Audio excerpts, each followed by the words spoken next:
Welcome to DasGeek. I got something for you. I got two of somethings for you. You're going to like this.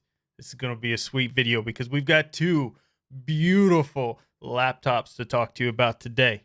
The first one, you ready for it? Wait for it. Wait for it. Look at that. Look at that beautiful blue, by the way. A nice metallic blue there. Just gorgeous. Fingerprint resistant coating, even though you could see a little bit of a fingerprint there. That's because I had some McDonald's fries. Don't judge. I was hungry. Don't judge me. In any case, the point is absolutely gorgeous, beautiful magnesium chassis on this HP Dragonfly. You just want to touch it. You just want to hold it. If you haven't checked out my video on why we're featuring HP here, you need to. HP has done an incredible job cleaning up their supply chain to make sure they're not using forced slave child labor out there. In fact, a lot of this laptop is made from recycled materials as well. Materials like plastics that were set to go out into the ocean that were made to make the keyboard. Very, very cool stuff that they're thinking about. Stuff that you don't necessarily have to think about. You could just go buy an awesome laptop, but no good things are happening behind the scenes. You know, how it should be. So we're going to get into the HP Dragonfly. But I got another one here for you too. We're not done with just the Dragonfly, although this should be enough to get your geek veins pumping. We're also going to talk about an HP with a 4K OLED, more of a desktop replacement device here. Actually less expensive than the Dragonfly because Dragonfly is a little bit of a premium. So I'm going to have something for everybody here. Can't wait to talk about all this with you. Just sit there, just wait for the little intro video to be done. It's like 5 seconds and we'll be right back. Let's get into it.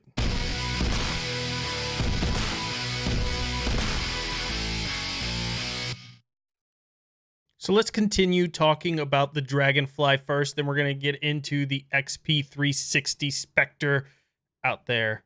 That's also quite a beautiful machine. Absolutely stunning machine. But this machine is stunning too. This is the type of machine I love to have. I have to have a machine like this in my household. Typically, it would be something like a MacBook Air size, right? I want it thin enough that I could throw it in there with another work laptop. Because for me, I got to bring my work laptop when I travel. I know none of us have traveled, but it's going to come back when we travel and you put your work laptop in. And then you want your personal laptop too, because I don't do nothing personal on my work laptop. And if you're doing that, stop, because they're watching it and it's creepy. But anyways, the point is I want to carry a second laptop with me, but I don't want it to weigh a ton. I need it to be under 3 pounds, which this check mark for that. Look how thin this thing is. And do you notice what we got there? Yeah, that's Thunderbolt 3 and USB-C and a headphone jack. It's 2 of them. But we're not done because we got the other side where we have a USB 3.1A type A power button. And of course, your Kensington lock there. You've got ample cooling. You can see here on the back, you can see the screws, although I believe there's some screws under this strip here as well that you would need to take off. But you can get in here, unlike your Apple computer, and you could replace the battery. You can replace the NVMe drive. Unfortunately, they decided to solder the RAM on here. We're going to give it a pass because Dell's doing it. Lenovo's doing it. It's the new stupid thing that everybody's doing. They say it's to make things much smaller. I think it would be really innovative to make a little, flap here or something that you could flick up and just get that one, maybe just one replaceable stick of RAM would be nice or something in there. But still, now I want to take you inside this beautiful blue. I don't know, what kind of blue is that? Just like a metallic ocean blue. It's gorgeous. It's friggin' gorgeous. It's like a car, like car paint on this thing. And that HP logo looks sharp on there. Let's open it up. And when we take you inside, look at that, a backlit keyboard. But not just a backlit keyboard. We have a large trackpad here as well. We've got beautiful keys that have space in between them. Typing on this is a dream.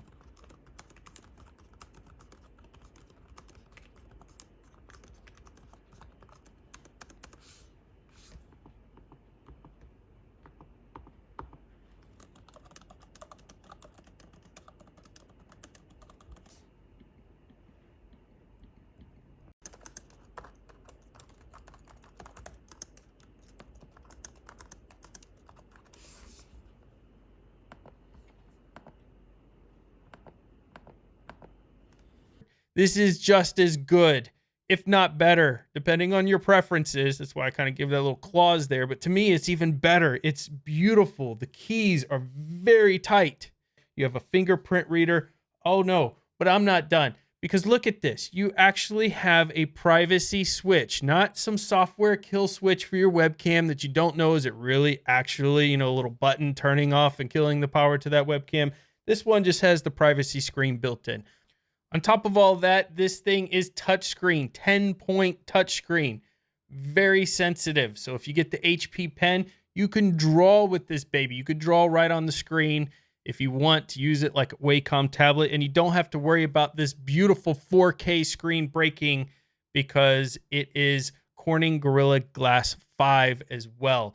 In fact, this laptop is so durable that it passed the 19mm Spec 810G test. What does that mean to normal people? Well, you can drop it, you can shock it, you can vibrate it, and you can take it into extreme temperatures, and you can take it into altitudes that are extreme as well. So this is meant to be able to take a beating. I kind of feel like I'm an infomercial for that tape stuff they slap on anything, but this is pretty cool. So they've made this laptop that's ultra portable, thin. You can see I'm holding it with 2 fingers here. It's so light and easy to move around.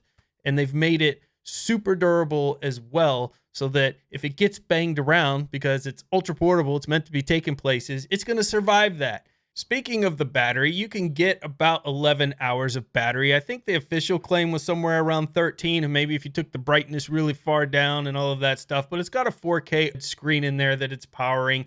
This particular unit is 13.3 inches and comes with an Intel i7-8565U inside of it. Take you back into it because I want to show you this right here, top firing speakers.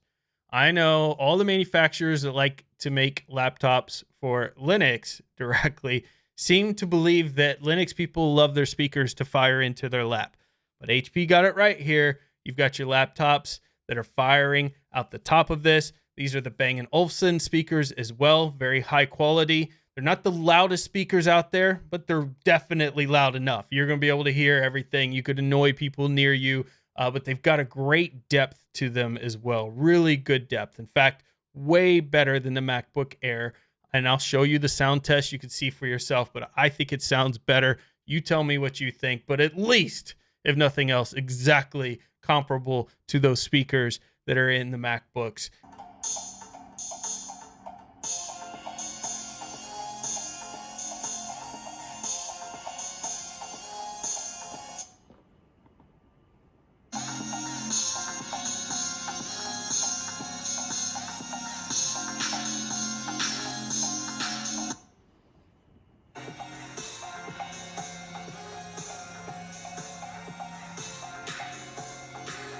Beautiful keyboard, beautiful trackpad, beautiful screen that's 4K, ultra high definition, 500 nit, 117% of the sRGB color gamut is represented in this. That means that you're getting a top quality screen here. IPS, top quality, great brightness, great color reproduction, touch screen. You can use it to take notes. You can fold it in half to make it a tablet. You can replace the battery. You can replace the drive inside. It's super thin. You can take it anywhere. Military grade durability. Thunderbolt, so you can hook up an external GPU if you wanted. Docking stations. Fast charging. 11 to 13 hours of battery life. Absolutely gorgeous color. Recycled materials. And a company that cares to remove forced child labor out of their production line, the highest rated company. Go back and watch my last video if you don't know what I'm talking about out there. Created this. I've never held an HP this beautiful in my hands before. Never. Now, this one I got from HP's refurb shop, the renewal ones from businesses that you can pick up, about $1,100. I think brand new, the starting is around $1,800 on these and goes all the way up from there, $2,800 plus. So just keep in mind, these are not cheap. They are definitely a premium business laptop out there. I wish they would bring the prices down on these more reasonably to compete directly with the MacBook Airs out there somewhere around the $1,100 range would be amazing for this as brand new. But unfortunately, it's definitely more expensive, maybe because of the fact that they actually have a ethical supply chain. So that should be worth the extra money if you can afford it there. But if you can't, I'm going to give you another option right here. It's a little bigger, has a little bit different purpose, but man, it's beautiful. Just look at this thing. If you've not held an HP X360 Spectre in your hands, it's like there's just something, it's like a sports car, like a really high-end Italian sports car.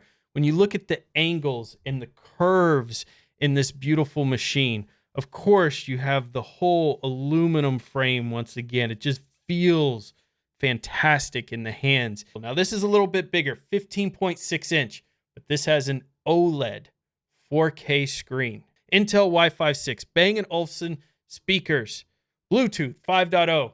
When we look at ports, yeah, baby, we got ports. We got the micro SD. We have the USB Type A. We have the 2 of the USB-Cs and Thunderbolt adapter. We have HDMI. We have a headphone jack in here. We also have our power adapter there. This thing I bought brand new from HP. It goes for around $1,400 to $1,600, depending if it's on sale or not. Much more reasonably priced, and frankly, you're getting a better screen for it. The OLED screen is gorgeous. You're going to see in the B-roll that might be playing right now how gorgeous that screen is. And of course, we're comparing everything against the MacBook Air 2020 Retina screen, which usually dominates most every other laptop in the market that's PC, because it actually has a fantastic screen, has a fantastic, nice chassis, great speakers, great keyboard, all of that type of stuff in. But of course, they have issues in their supply chain, major problems, and major problems with repairability. And there's so many things to get into with why you probably should not be considering getting an Apple right now. But this you can buy, looks amazing, absolutely beautiful, completely respectable, because you could throw Linux on it. You can run whatever operating system you want on it. It's not a closed garden out there. You get about 5 hours of battery life on this, though. Why? It's got the NVIDIA GPU in it.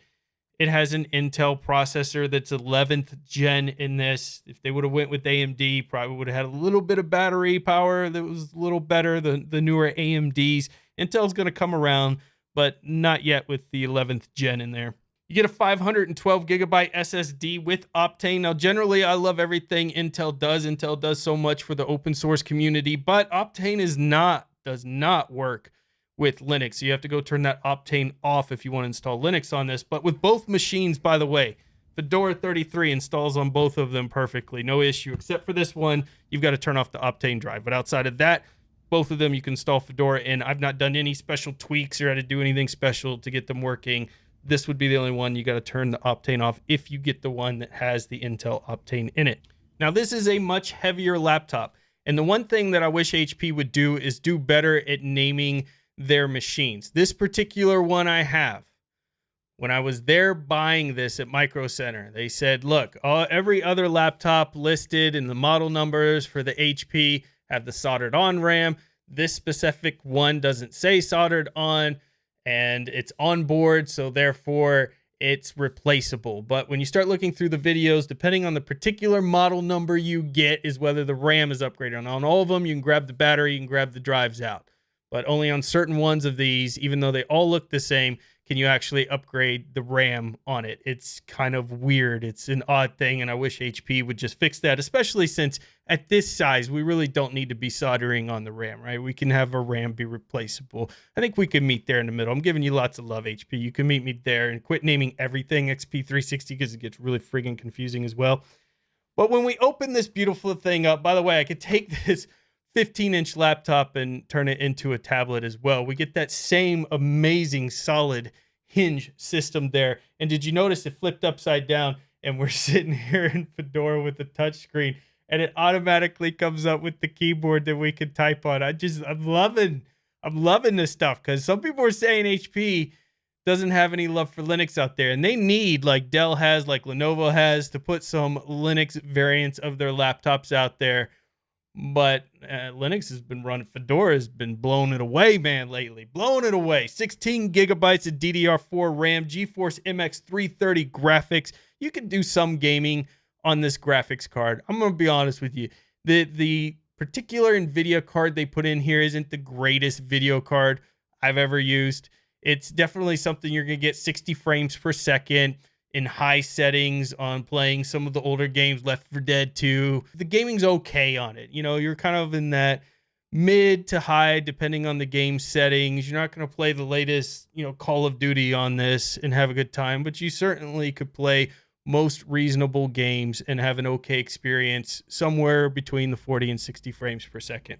We, of course, also have the pen, the nice HP pen that comes with this device, and you could see as we're going around here, and you'll see some additional B-roll of me utilizing it in Krita, that this absolutely works fine, not only in Linux, but Windows as well. So if you want to use it as a tablet, you can set this up, of course, like A style, like a TP style there if you want. So you can set that up and just use it as a drawing tablet. And I have no problem just continuing to flip the screens and close it because the hinges on these are so well built. You can see them right there. It's just very, very solid hinge system that they've put into place. I love the diamond edges. I love the look of this laptop. This thing looks like it could fly over Russian airspace and the radar wouldn't be able to detect it. It's just got that really sleek look. In addition here, we have a kill switch built in for our camera. You can see right there. So we have a nice kill switch, make it so you can't turn on the camera. As far as the webcams and things go on both these laptops, they're pretty much on par with most of the webcams in most laptops. Nothing you're going to write home about, but certainly you could take your Zoom meetings, you could do your business meetings, decent microphones. You'll see some of that in the footage. Thank you so much for the support on my last video. I had a fantastic time on the Ask Noah show if you want to check that out, where I talked about this issue with forced labor as well in that interview. I've got the video on my channel. It's amazing that everyone who's watched that video, every single person, it's a thumbs up. Not one single, at the time of recording this, thumbs down on that video, which means I've got a really smart, amazing audience that watches my stuff. So I may not have the million views, I may not have the million subscribers, but the people I have, they're freaking intelligent. You want to know why they're freaking intelligent? Because we focus on filling our brains. Don't forget to subscribe! And thank them if you like this video.